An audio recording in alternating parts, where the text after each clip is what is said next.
Welcome to today's video tutorial. In today's tutorial, we're going to be creating a distorted portrait similar to the one that you can see on the screen right now.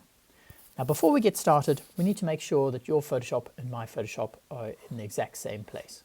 So what I'm going to do is I'm going to come up here, I'm going to select the Move tool, then I'm going to right click the Move tool here, and I'm going to set Reset All Tools. Hit OK to that. Now our tools are all going to be the same. The other thing I'm going to do is I'm going to go Windows, and then I'm going to go Workspace, and I'm going to come down to Reset Essentials. I'm going to click that, and now your Essentials workspace is exactly the same as mine.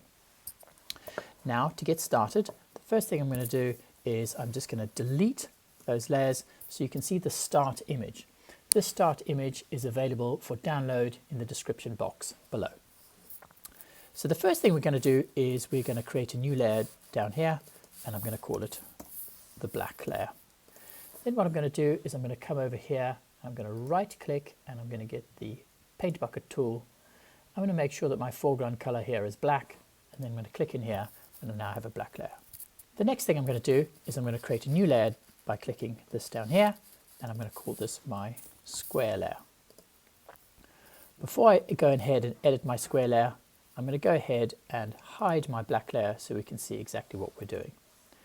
Now, on my square layer, I'm just going to click my selection over here. I'm going to start drawing out a square. Now, if yours isn't exactly square, hold down Shift, and this will make it an exact square shape like that. Now what I'm going to do is I'm going to fill in this square exactly as before. I'm going to get my paint bucket tool. I'm going to make sure my foreground color is black, and I'm going to click in there to make sure it's exactly black.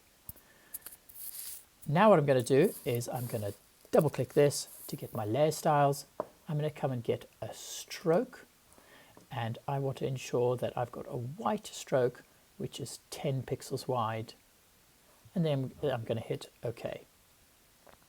Now at the moment I've still got my marching ants around the edge here, so I'm going to get rid of my marching ants by going Command and D.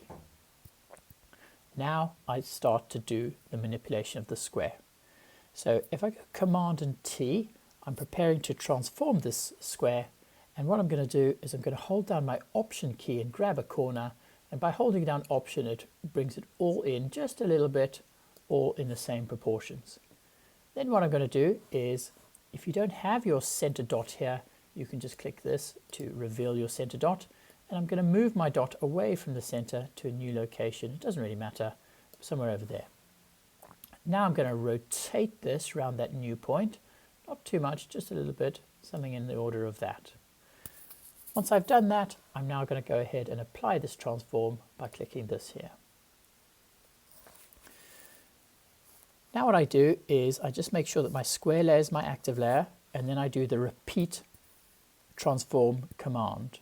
So this is, I'll put the shortcut on the screen now, but it's Command, Option and Shift, and then you press down T and it creates a new layer and it transforms just like the layer before.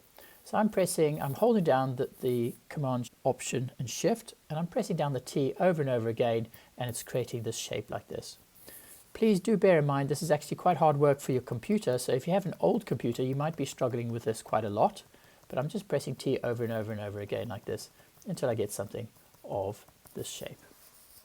Now this Photoshop file is becoming very big because of all the layers, so I'm just going to click my first layer, I'm going to grab my slider, I'm going to slide all the way down to where I had my original black layer.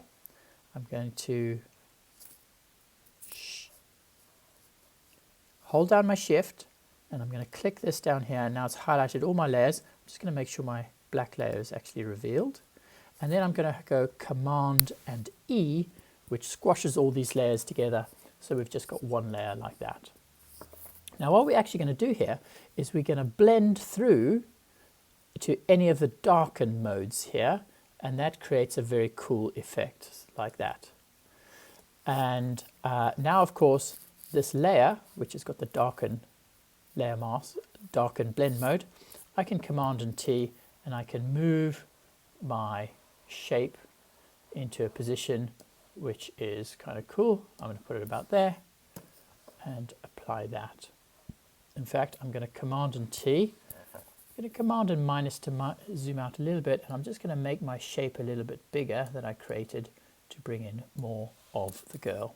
I'm going to press enter to apply that transformation, and then command and 0 to make it back to full screen. I really like the look of this.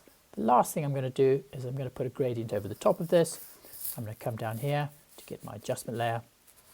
I'm going to choose gradient, and then I'm going to select any color that you like. It's totally fine. I quite like anything which goes from a light to a dark shade like this, kind of like that. I'm going to hit OK, and then I'm just going to blend through one of these to get some cool looking effect. You can go through until you find something that you like.